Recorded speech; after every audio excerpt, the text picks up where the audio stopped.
Hello, all my kidney lovers out there.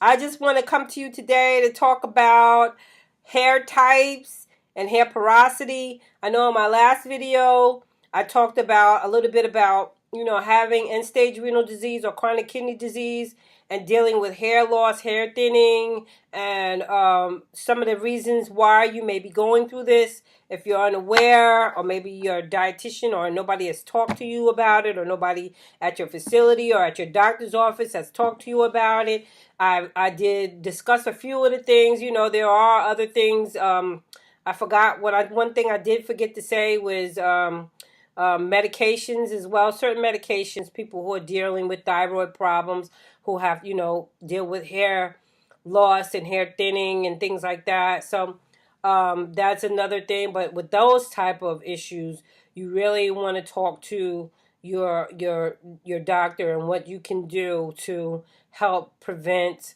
your hair loss and your hair thinning. A lot of times they can adjust your medications with your thyroid. Once you get to your good levels, you want to get balance out to your optimal levels, and that may help you with dealing with the problem of hair loss and hair thinning and hair breakage.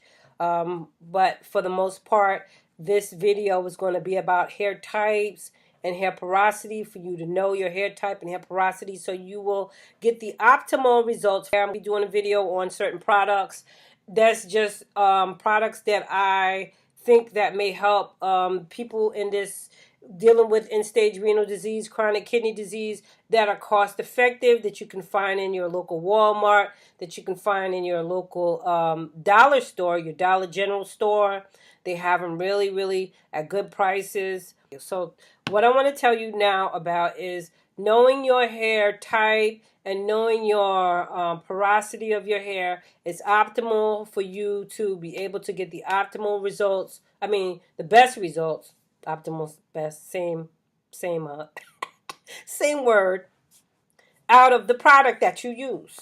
Now you're going to spending your money. You don't want to be spending your money, and then for what? You're spending your money and it's not working. You're wasting your money. Now you didn't buy the proper products for your hair type.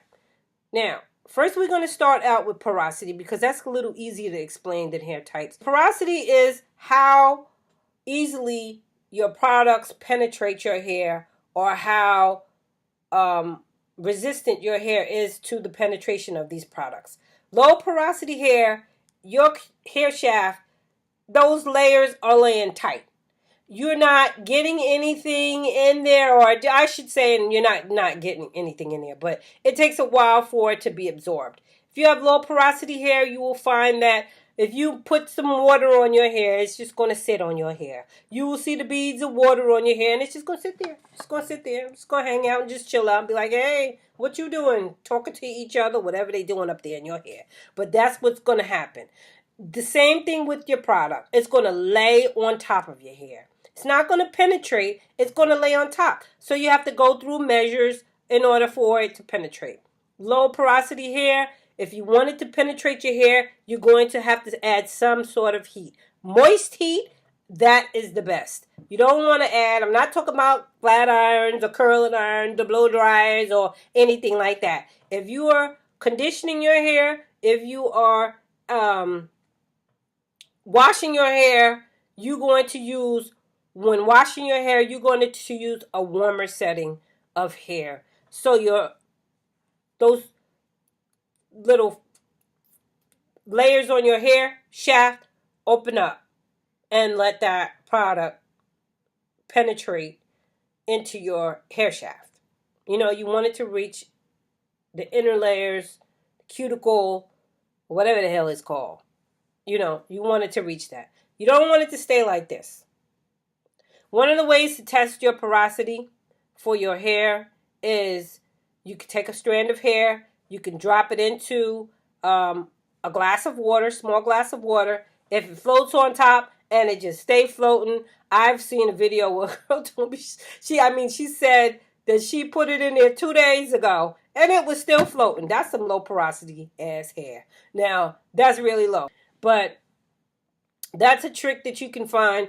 If it floats, then it's low porosity. If it stays somewhere in the middle, like, floating and stuff like this, that's like right in the middle. It's like got a good balance of low and high porosity. And I don't know if they call it normal hair, but it's right in the middle. High porosity hair, that sucker going to sink right down to the bottom. It's going to go down to the bottom and drop and sink to the bottom. That means when you apply product to your hair, it's going to absorb it just like that. It's going to just suck it up like a sponge. And you usually want to use more heavier or butterier stuff like that. Butterier oils and stuff to kind of keep the moisture and stuff in your hair. With that type, you also want to use cool water to rinse your hair after you've shampooed it with a nice moisturizing shampoo. You want to use something cool or strengthening shampoo or whatever regimen you're on for that particular wash. You want to seal it and close it up. It's open like this when it starts. When you stop, when you rinse it with cold water. I didn't say cold water. I mean cool, like on a cool side, not a warm, like a nice cool type of side. It's gonna close it up. If you have the option of sitting under a dryer and it has a cool setting under it, you could put that plastic cap on. Always use a plastic cap. The little shower caps, if you want to use a Walmart bag and tie it around your head, whatever works for you to hold whatever product that's on your hair in. You have a cool setting for high porosity hair. Sit under the dryer or wrap a cold towel around it so it can seal that stuff, that product in. Types of hair. Now we got through porosity. Once you figure out your porosity and your hair routine, you will be able to get the products that you want to incorporate into your routine. Type 1 is straight hair. Straight hair, all my Caucasian sisters out there with that beautiful, long, straight, beautiful, resilient, hard to damage hair, your hair type usually is the most oily type. It usually is the one that resists damage the most, which is a good thing, but it's kind of hard to curl, and hard to hold your style. So you're going to still do your routine where you're going to moisturize and you're going to use your strengtheners, but you want to do it on the light side, especially if you're going to be washing your hair more often than not. People with type 1 hair, because your hair gets oily because it doesn't have those curls and stuff that the oil has to work from your sebaceous glands down your hair shaft to get through to the end. It just has a straight line where it could just come down. Like with somebody like me, I have to moisturize because I have type 3C to 4A hair, which is the curly to coily, kinky type of hair. And that requires a lot of moisture and it requires oils. Your hair is straight, but it has the most sheen out of all of the hair type hair. It holds the most sheen. So my tip for this type of hair, chronic kidney disease, also get your protein. You want to use your your protein treatments, but you want to make it light. When you moisturize, you want to use gentle sulfate-free shampoos that are light and oil products, because you have those natural oils that are going to work itself down there. So they're going to go from the scalp to the end of the hair shaft. Use a light shampoo, complement it with a light conditioner. If you're doing your strengthening routine, you're going to use a light strengthening shampoo, complemented with a light strengthening conditioner to keep your hair resilient, keep that strength, keep that sheen. Type 2 textures, you're going to, they're wavy. They're usually like just like that little wave, They are between straight and curly. That wave you have. Now, with that type, it still has a lot of sheen. Doesn't have as much sheen as type 1, And then as you go down the grade of the curl, type 1, 2A, you'll have like a light wave. Type 2B, your wave is getting a little deeper. And type 2C, you have a significant wave, not a curl, but a significant wave in your hair, And as you go from A to C, the sheen lessens. Like 2A will have more sheen than 2B. 2B will have more sheen than 2C. So, what you want, it's also prone to frizz. And it can get frizzy fast. So, products that help with frizz and while not being harsh can be a good type for this hair. So you want to find nice light products, gentle products that also help with frizz control. Type 3s, those are your curly types. Curly, not coily, curly types. So you'll have an S pattern. You go from a loose S, which is like a capital S, or you'll go to a tight S, which is like a lowercase s. So that starts from 3A to 3C. They're curly. So now curly hair can be really full bodied. You have those beautiful luscious curls that be hanging all over the place. And I see a lot of these young ladies in them videos. Their curls are just so beautiful. But it all comes with times, and it comes with care.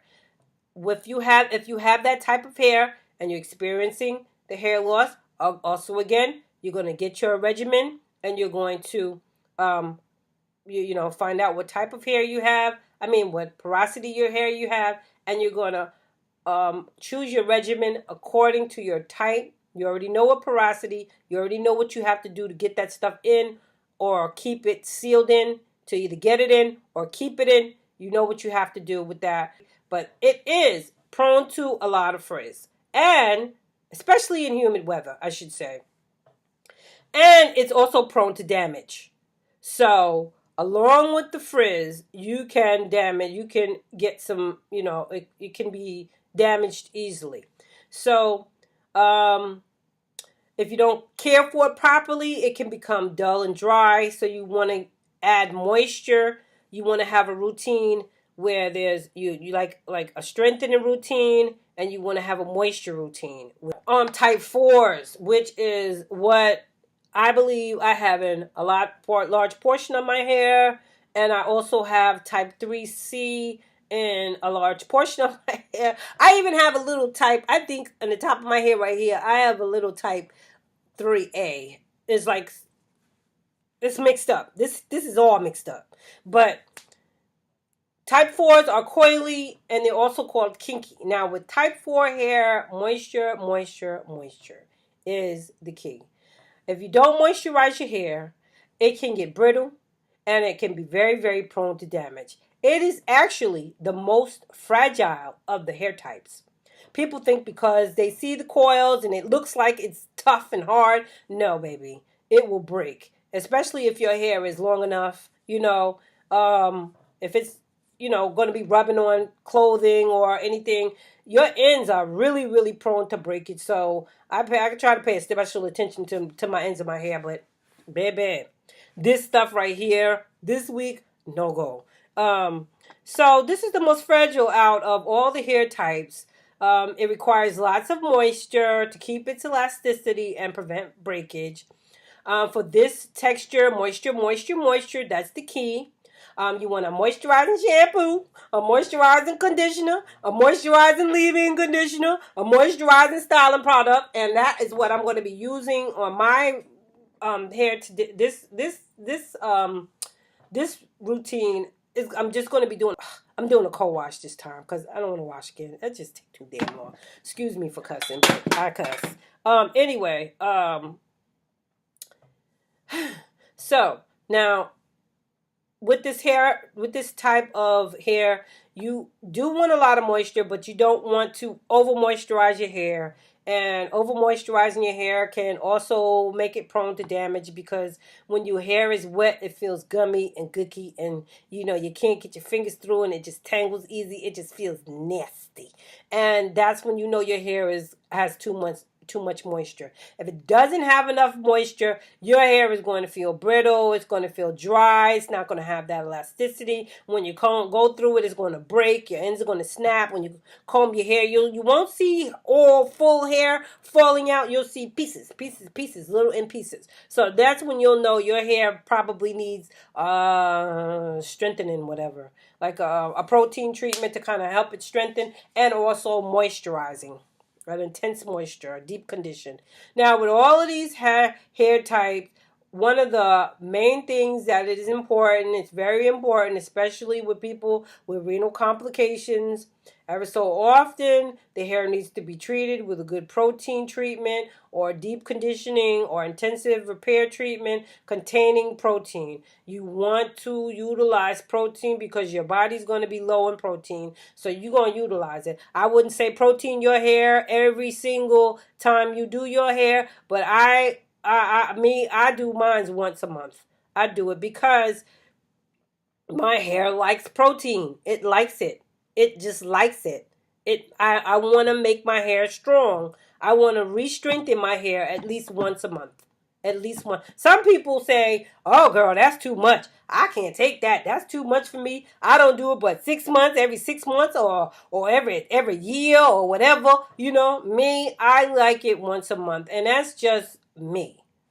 I ain't telling you to do that. You find what's good for you. What works for you works for you. But for people who are renally compromised and you are low on protein, and your hair gonna need it. It's gonna need it. It's gonna need it. So, because now this all is to help strengthen the shaft, of course, and repair the hair shaft. As we know, everyday wear and tear, it can damage the hair. Combing, brushing too much, manipulating your hair too much, like I said, too much moisture, or just